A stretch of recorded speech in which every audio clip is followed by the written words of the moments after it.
Hello everyone and welcome to the very first edition of Business Buzz. On today's show, we talk with Alan Thorne, President of the Timmins Chamber of Commerce, Ken Stewart, the Manager of Training and Development for the Northern Center of Advanced Technology's new Timmins location, and Noella Rinaldo, Executive Director of the Downtown Timmins Business Improvement Area.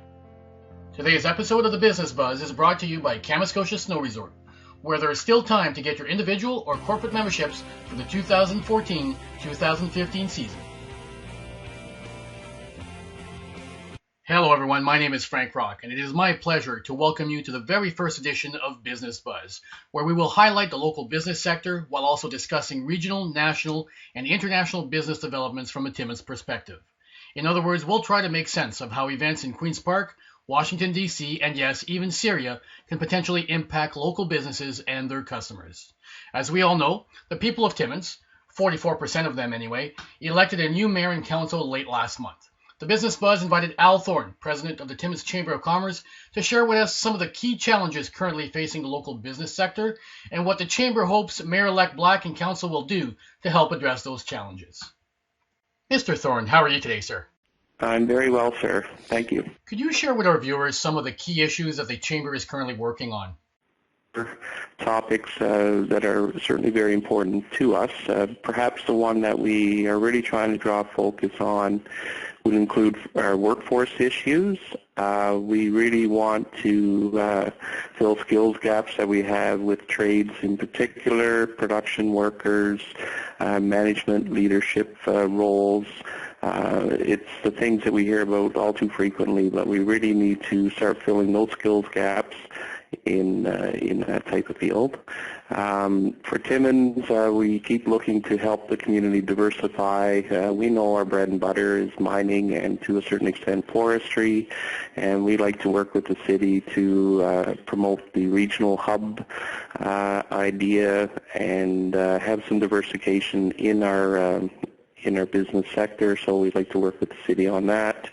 Energy costs remain a concern for us, and the issue is not just Timmins, but provincially, and we know many companies and industries have choices where they set up their businesses, and we cannot be seen to be a very high-cost center, and energy is a big part of that, so we need to get those under control.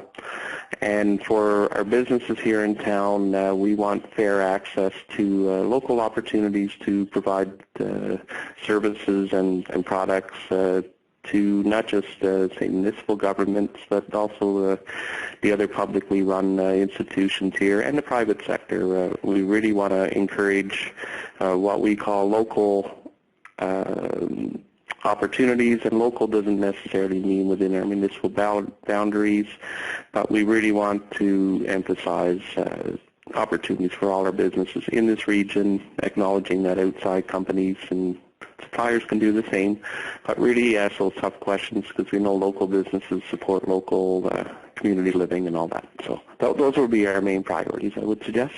And as a follow-up to the previous question, what is the Chamber of Commerce hoping that the new council will do to help address some of the issues that you've just outlined? Well, we're pretty excited about the new mayor and council coming in, and we want to congratulate all of them for sure. And we think there's a great mix of some new people and experience as well, so that'll provide good continuity. And I think the biggest theme we want to keep emphasizing with the new mayor and council is one of a good, positive, constructive relationship between the business community and the city, and we want to work collaboratively to bring solutions that the city says, yeah, that makes sense for us. It'll make our abilities to provide fair taxation and keep our costs reasonable, because the business community can help us this way, and vice versa. You know, the city can learn from us in a constructive manner of how to support local businesses while ensuring, you know, cost effectiveness, good value for money, good service, reliability, and that sort of thing. So fair taxation, as I just mentioned, is is a core element for us, and fair taxation refers to two main things, which is the distribution of taxes between the, say, the business community and residential.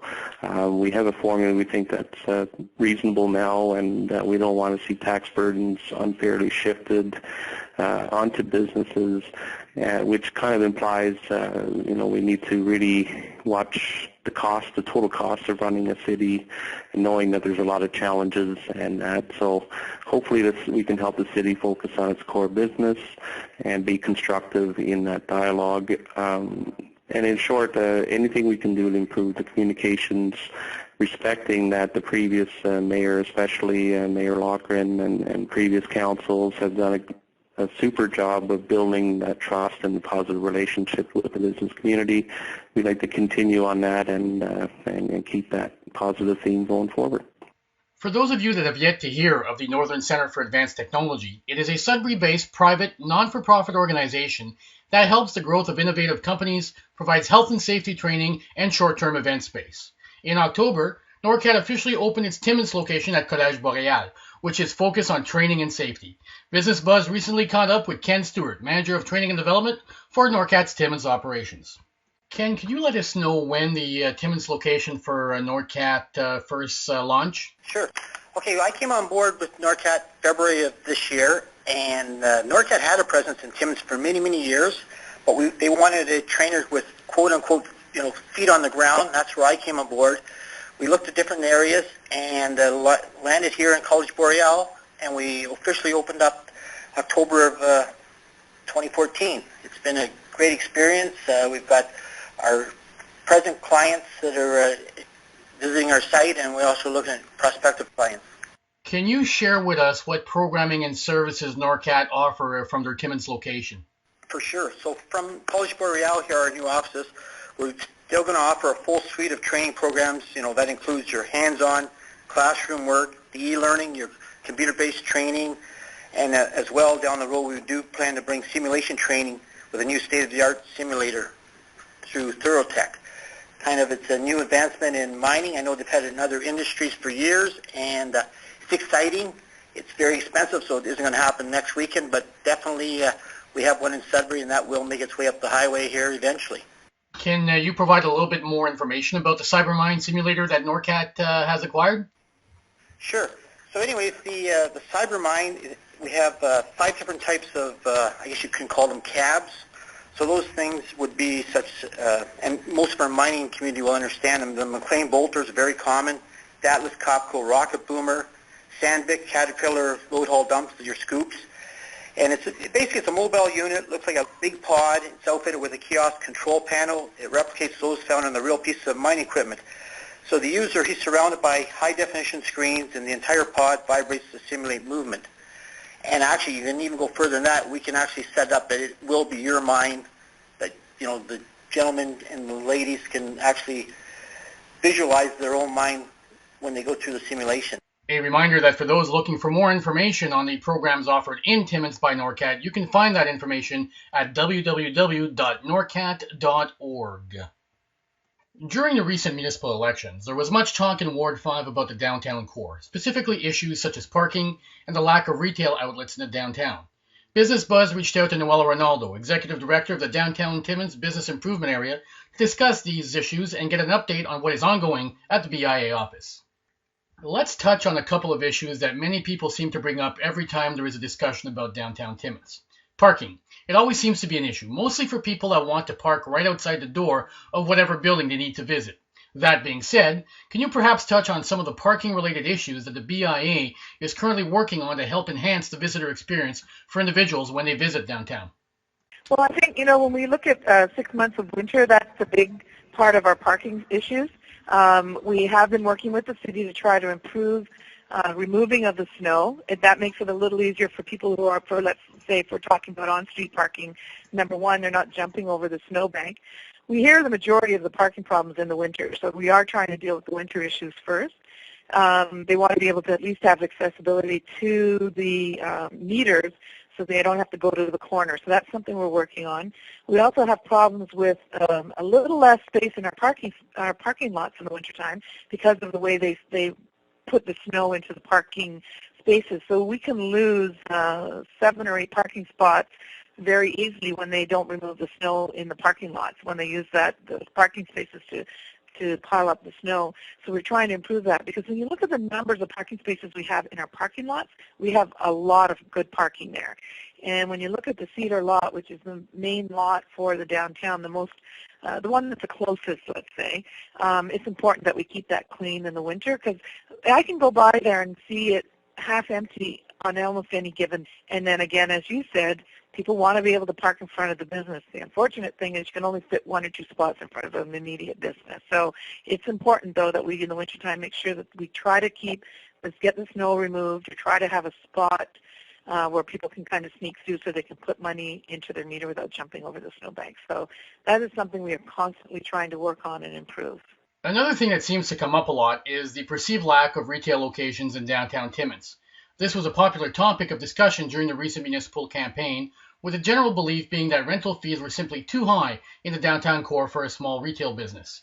Can you elaborate on where the BIA currently sits when it comes to occupancy, and what, if anything, can really be done to help increase the number of retail locations downtown? Well, I think for number one, it is the reality. It's not a perception. It is the reality that we have less and less retail.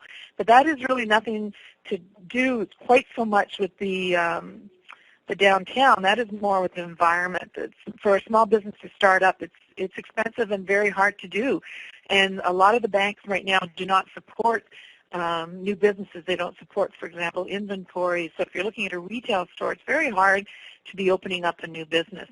That being said, if they are able to, get the money and get the backing, and they're able to be able to open a business, they want a small area. And one of the problems and disadvantages with our downtown is we don't have those small, little, unique stores that some towns are privy to.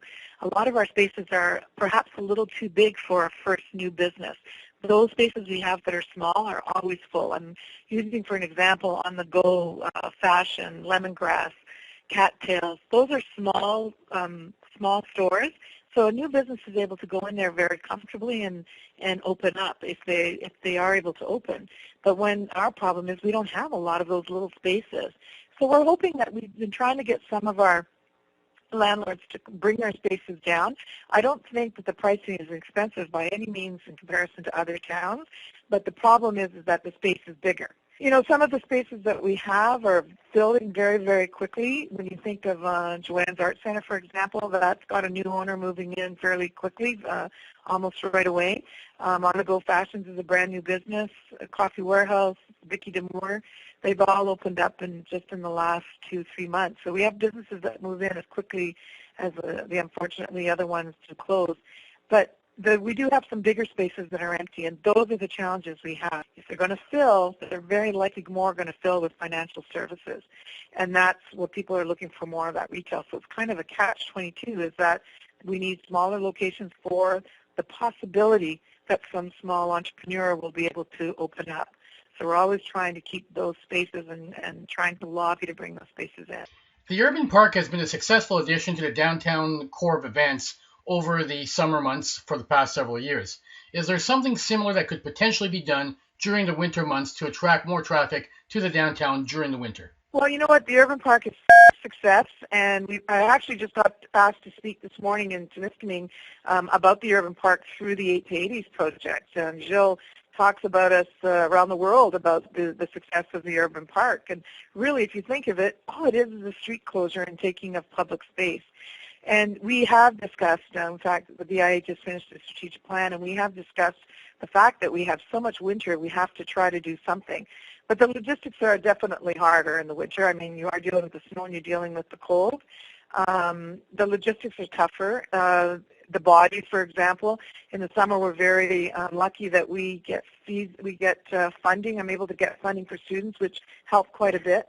There's only myself and an office administrator in this office, so when we look at a project in the winter, it becomes a little tougher to try to figure out the logistics behind it, but that's not to say never. Well, that concludes our first edition of the Business Buzz, brought to you by Kamoskosia Snow Resort. We'd like to thank our guests, Alan Thorne, Ken Stewart, and Noella Rinaldo. thanks again for joining us, and remember to follow Speaking of Timmins on Facebook so that you can keep updated on when the next edition of Business Buzz will be posted, and also to provide us with suggestions on different segments you'd like to see on the Business Buzz and on our other programming. My name is Frank Rock, and this was the Business Buzz.